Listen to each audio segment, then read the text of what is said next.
Hello guys, this is Sumit Mehta and you. So hello guys, this is Sumit Mehta and you are watching class 10th English medium chapter number 3rd of expenses Francis Bacon. So in this chapter, this is an essay teaches us how we should manage our financial matters. यहाँ पर जो है जो chapter है वो हमको बता रहा है कि जो है हमारे फिनेंशियल मैटर से या फिनेंस से उसको हम कैसे मैनेज करें, ठीक है ना। यहाँ पर ऑथर हमको ये भी इंस्ट्रक्ट कर रहा है कि जो आपके पैसे है या जो आपके पास मनी है उसको आप सावधानी पूर्वक कैसे खर्च करें, ठीक है ना। और कैसे कुछ एक फिक्स पोर्शन जो है वो आप अपने भविष्य के लिए बचा कर रखें। So let's start. So the first para is riches are for spending and spending for honor and good actions. Therefore, extraordinary expense must be limited by the worth of the occasion. For voluntary undoing may be as well for a man's country as for the kingdom of heaven. ठीक है, तो यहाँ पर जो है देखो हिंदी में और इंग्लिश में दोनों में दे रखा है, सो डोंट वरी। यहाँ ट्रांसलेशन पूरा दे रखा है जिससे और भी मैं अच्छे से समझाने की आपको कोशिश कर रहा हूँ, ठीक है। सो यहाँ पे बताया गया है कि जो हमारी धन है, हमारे पास जो दौलत है वो एक ना एक दिन खर्च होनी ही होनी है, ठीक है ना। बहुत सारे लोग जो है यही सोच करके अपने ऊपर अपनी लग्जरियस लाइफ के लिए, अपने स्टेटस को मेंटेन करने के लिए जो है खर्चा करते हैं धन का, जो भी उनके पास इनकम होती है, जो भी उनके पास धन दौलत होती है उसका। लेकिन यहाँ पे बताया गया है कि इन सब के बाद भी आपको जो है दान में, सोशल वेलफेयर में, सामाजिक भलाई में और भी बहुत सारे ऐसे परोपकारी कारण हैं जिसमें अपने इस धन को खर्च करना चाहिए। यहाँ वो आपको एक सजेशन दे रहा है, ठीक है ना। मानना नहीं मानना वो आपके ऊपर है, ठीक है। बड़ी रकम को खर्च करना यानी कि जब भी आप कोई ह्यूज अमाउंट इन्वेस्ट कर रहे हो, ठीक है ना, तो या एक्सपेंस कर रहे हो तो उसके बारे में आपको सोचना चाहिए, ठीक है ना। क्योंकि ये जो अमाउंट है हो सकता है आपके फादर मदर ने या आपके ग्रैंडफादर ने या आपने बड़ी मेहनत से कमाया हो। तो जब भी आप एक्सपेंस करें या इन्वेस्ट करें तो बड़े सोच समझ कर उसे करना चाहिए, ठीक है ना। यहाँ पर एक और सजेशन दिया हुआ है ऑथर ने कि आप जो है देश को बुलंदियों तक पहुँचाने के लिए भी जो है अपने इस धन का सदुपयोग कर सकते हो। तो आई थिंक आपको फर्स्ट पेरा में कोई दिक्कत नहीं हुई होगी। लेट्स सी द सेकेंड पेरा। But ordinary expense ought to be limited by a man's estate and governed with such regard as it be within his compass, and not subject to deceit and abuse of servants, and order to the base show that the bills may be less than the estimation abroad. यहाँ पे बताया गया है कि आपके जो regular के जो एक्सपेंसेस होते हैं, ठीक है, और आपकी जो रेगुलर की इनकम होती है, ये दोनों साथ साथ में होना चाहिए। इट मीन्स कि आपके ना तो एक्सपेंसेस ज़्यादा बढ़े, ठीक है ना। अगर एक्सपेंसेस बढ़े तो हो सकता है इनकम तो वैसे ही बढ़ने वाली है, ठीक है ना। एकदम से हाई नहीं बढ़ेगी। एक्सपेंसेस आप हाई बढ़ा सकते हो, ठीक है ना। आप एक्सपेंसेस अननेसेसरी कर सकते हो, ठीक है ना। तो ये दोनों में तालमेल होना चाहिए। यहाँ पे और भी ये बताया गया है कि ऐसे कामों में आपका जो है धन या आपका जो पैसा है ऐसे कामों में न खर्च करें जिससे बेईमानी बढ़े, जिससे अनैतिक कारण इलीगल वर्क इंक्रीज़ हो। समाज में जो है ऐसे काम नहीं करें जिससे कि समाज को नुकसान हो, क्योंकि उससे देश को नुकसान होगा और डायरेक्टली इनडायरेक्टली उससे आपको भी नुकसान होने ही वाला है, ठीक है ना। यहाँ पे बात किया सेकंड जो थर्ड लाइन है वो यहाँ पर ये बताया गया है कि आप जो है आपके जो नीचे काम करने वाले लोग हैं उनको नीची दृष्टि से ना देखें, ठीक है ना। ये ना देखें कि भैया मैं बॉस हूँ वो नौकर है, ठीक है ना। सभी को एक जैसा जो है ओहदा प्रदान करें, क्योंकि उनको भी इज्जत देना सीखें, उनको अपमानित ना करें कहीं भी, ठीक है ना। और ऐसे कामों के लिए भी पैसा खर्च ना करें। और यहाँ पर यह भी बताया गया है कि आपकी जो आय होनी चाहिए उसके बदले में जो आपकी खर्च है आपकी आय से कम होना चाहिए, इससे कभी भी अधिक नहीं होना चाहिए। ठीक है ना, मतलब आपकी जो इनकम है उससे कम आपकी क्या होना चाहिए, एक्सपेंसेस होना चाहिए। लेट्स सी द थर्ड पेरा। Certainly, if a man will keep but of even hand, his ordinary expenses ought to be but to the half of his receipts.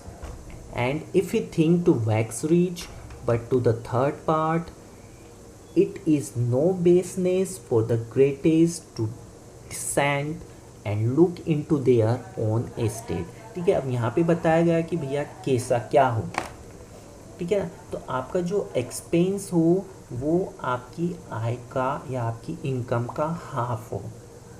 ठीक है ना, मतलब आपका जो खर्चा हो, अगर आपकी इनकम 100 रुपीज़ है तो आपका एक्सपेंस कितना होना चाहिए, 50 रुपीज़ होना चाहिए इसके अकॉर्डिंग। है ना, ऑथर ने आपको ये सजेशन दिया है। और यहाँ पर ऑथर ने अमीर, अगर if you want to become rich person, तो यहाँ पे उसने बताया गया है कि आपका जो एक्सपेंस होना चाहिए वो आपकी इनकम का 1/3 होना चाहिए, यानी कि पासिंग मार्क्स। ठीक है ना, तो आप अमीर भी बन सकते हो। ठीक है ना, तो यहाँ पे बताया गया है मतलब 33 रुपीज़। ठीक है ना, उसका एक्सपेंस करें, बाकी को सबको या तो सेविंग करें या इन्वेस्टमेंट करें। और इन्वेस्टमेंट भी आप जो करें तो बिल्कुल सोच विचार कर करें। ठीक है ना, हर जगह अपना इन्वेस्टमेंट ना करें, क्योंकि हो सकता है कि वो इन्वेस्टमेंट किसी अनदर इलीगल वर्क के लिए यूज़ किया जा रहा है। ठीक है ना, देखो खर्चा करने में कोई दिक्कत नहीं, लेकिन खर्चा आप सोच समझ कर करें, विवेकपूर्ण तरीके से करें। ठीक है ना, और अपनी आय पर भी नज़र रखें। ठीक है ना, ऐसा नहीं हो कि भैया आप खर्चा करते जा रहे हो और आपका जो है बैंक बैलेंस वो कम होते जा रहा है। आई थिंक ये वाला पेरा आपको क्लियर हुआ होगा। सो लेट्स सी द नेक्स्ट पेरा। Some forbear it not upon negligence alone, but doubting to bring themselves into melancholy. In respect, they shall find it broken, but wound cannot be cut without searching. He that cannot look into his own estate at all had need both choose well those whom be employed and change them often, for new are more timorous and less subtle। यहाँ पर जो है आपको इस paragraph में क्या बताया गया है कि बहुत सारे ऐसे लोग हैं जिनको इन सब चीज़ों के बारे में पता होने के बावजूद भी वो इन पॉलिसी को, इन सिद्धांतों को नहीं अपनाते हैं। ठीक है ना, वो जो खर्चा करते हैं वो अननेसेसरीली खर्चा करने के लिए उतारू हो जाते हैं, वो उनकी एक हैबिट बन जाती है। ठीक है ना, एक लत बन जाती है, हैबिट भी नहीं बोलेंगे। ठीक है ना, वो ये सोचते हैं कि भैया ये जो है हमारी आर्थिक बर्बादी हो रही है। ठीक है ना, सावधानी नहीं बरतते हैं वो इन चीज़ों में, मतलब खर्चा करना ही करना है उनको। यहाँ पर ऐसे लोगों के भी बारे में बात की गई है जो कि अपने आप को पूरी तरीके से बर्बाद कर चुके हैं। अगर वो भी अपने वित्त का पुनर्निर्माण करना चाहते हैं, इट मीन्स कि वो भी अपना बैंक बैलेंस फिर से रिबिल्ड करना चाहते हैं, फिर से गेन करना चाहते हैं, सॉरी, तो यहाँ पे बताया गया है कि उसे ये काम जो है किसी और व्यक्ति को दे देना चाहिए। ठीक है ना, मतलब अगर आप कंगाली के कगार पर आ रहे हो तो यहाँ पे बताया गया है कि वो व्यक्ति जो है फिनेंस को ना देखे, वो किसी और व्यक्ति को अपॉइंट कर ले। हो सकता है कि वो जो है आपकी कंगाली से आपको बचा सके। तो यहाँ पर वही दे रखा है। वो ऐसा इसलिए कह रहा है यहाँ पे ऑथर, क्योंकि आप अपने खर्चों का, अपने एक्सपेंसेस का ठीक तरीके से अनुमान नहीं लगा सकते, उसकी जांच नहीं कर सकते हो, आप उसमें पक्षपाती हो जाओगे। ठीक है ना, यहाँ पर ये भी कहा गया है कि अगर आप कोई व्यक्ति अपॉइंट करते हैं, स्पेशली जो है वो मैनेजर ही होगा। ठीक है ना, वित्त प्रबंधक होगा, क्योंकि आपकी फाइनेंस को मैनेज करेगा। तो यहाँ पे बताया गया है कि उसको भी बार बार आप क्या करें, ट्रांसफ़र करते रहें, चेंज करते रहें। वो ऐसा इसलिए कह रहा है क्योंकि जब भी कोई नया व्यक्ति आता है उसको वहाँ के एटमॉस्फेयर के बारे में कोई नॉलेज नहीं होता है, और वो इन कामों में बहुत सतर्क होता है और सख्त भी होता है। आई थिंक ये पैरा आपको क्लियर हुआ होगा। So next para is he that can look into his estate but seldom. It behoved him to turn all the certainties. A man had need, if he be plentiful in some kind of expense, to be as saving again in some other, as if he be plentiful in diet, to be saving in apparel, if he be plentiful in the hall, to be saving in the stable and the life. ठीक है, अब यहाँ पे बताया गया है कि अगर कोई व्यक्ति चाहता है कि भैया उसकी बिजनेस बढ़े, ठीक है ना, उसकी जो है असेट उनमें इंक्रीमेंट हो, ठीक है ना, धन जो है बढ़े, दौलत बढ़े, तो उसको क्या करना चाहिए, प्रबंधन के लिए किसी एक बाहरी व्यक्ति को वो काम पूरा का पूरा उसको सौंप देना चाहिए, ताकि वो उसके पूरे धन का जो है मैनेजमेंट कर सके और वो भी बेहतर तरीके से। कुछ कारण हो सकते हैं, कुछ ऐसी परिस्थितियाँ हो सकती है जाके हमको खर्चा नहीं करना हो पर खर्चा करना पड़ जाता है। तो यहाँ पर बताया गया है कि यहाँ पर जो है बेकन बता रहे हैं, ऑथर बता रहे हैं कि ऐसे अतिरिक्त धन को, नुकसान को जो है कम करने के लिए आपको जो अनादर जो आप एक्सपेंस कर रहे हो उसमें आपको क्या कर देनी चाहिए, कटौती कर देनी चाहिए, उसको कम कर देना चाहिए। एग्जाम्पल भी दिया हुआ है यहाँ पे, जैसे यदि आप भोजन पे बहुत अधिक खर्चा कर रहे हो तो आपको कपड़ों के खर्चों में कमी कर देनी चाहिए। मतलब अगर एक्सपेंस कपड़ों पे हो रहा है तो किसी और चीज़ के में खर्चे को कम कर देना चाहिए, तो यहाँ पे आपका बैलेंस बना रहेगा। बाकी एक और यहाँ पर एग्जांपल दे रखा है, ठीक है। So let's see the next para. For he that is plentiful in expenses of all kind will hardly be preserved from decay in clearing of a man's estate. He may as well hurt himself in being too sudden as in letting it run on too long. For hasty selling is commonly as disadvantageable as interest.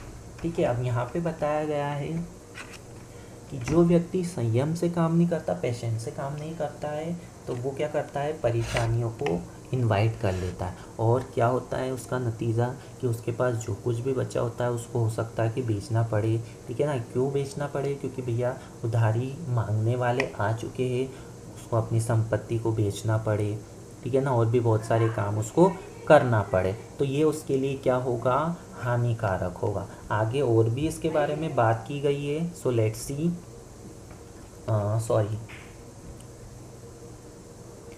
beside he that clears at once will relapse, for finding himself out of state. He will revert to his customs, but he then cleareth but by degrees induced a habit of frigidity, and gaineth as well upon his mind as upon his estate.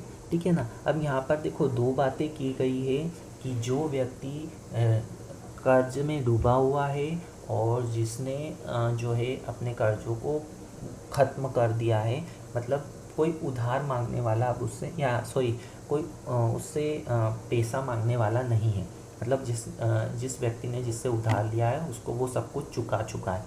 तो यहाँ पर दो व्यक्तियों की बात की गई है। तो जो कर्जे में होगा तो वो व्यक्ति क्या होगा, आपने देखा होगा कि भैया हमेशा टेंशन में होगा और भी बहुत सारी दिक्कतें होगी, ठीक है ना, और वो धीरे धीरे क्या होगा, विनाश की ओर जा रहा है। लेकिन अगर कोई व्यक्ति है जिसने अपने खर्चों पे कंट्रोल कर लिया है, अपने जितने भी कर्ज है उससे मुक्त हो गया है, तो उसने क्या कर लिया है, अपने फ्यूचर को बिल्कुल सेट कर लिया है कि नहीं, भविष्य में जो है वो क्या होगा, खुश होगा, क्योंकि उसने क्या कर लिया है, अपने जो एक्सपेंस है उसको कंट्रोल कर लिया है, उसने अपनी आदत को बदल लिया है, ठीक है। तो यहाँ पे दो बातें हुई कि आपने अगर पैसा उधार लिया है तो आपकी स्थिति कैसी होगी, पैसा उधार नहीं लिया है, अगर पैसा उधार लिया भी है और आपने उसको चुका दिया है तो आपकी स्थिति क्या होगी। आई थिंक ये चीज़ आपको क्लियर हुई होगी। Next, certainly who hath a state to repair may not despise small things, and commonly it is less dishonorable to abridge petty charges than to stoop to petty gettings. A man out warily to begin charges which ones began will continue, but it matters that return not he may be more magnificent. ठीक है, अब यहाँ पर जो है इस last paragraph में बात की गई है कि अगर उसने कर्जा लिया है, ठीक है ना, तो उसकी स्थिति उसके समाज में कैसी होगी। ठीक है, तो यहाँ पे बताया गया है कि उसकी स्थिति बिल्कुल ही बेकार सी होगी, समाज में कोई भी उसको जो है उस पर ध्यान नहीं देगा, उसका उपहास उड़ाएगा, उसके लिए बहुत ही शर्मसार होगा। हो सकता है जिसने लिया उसकी फैमिली भी परेशानियों उसकी फैमिली को भी वो परेशानियाँ झेलनी पड़े। ठीक है ना, और इसके लिए वो व्यक्ति जो है पैसे कमाने के लिए बहुत सारे अननेसेसरी तरीके अपनाता है, और कुछ आपराधिक भी हो सकते हैं, इलीगल भी हो सकते हैं, जो कि बहुत ख़राब है।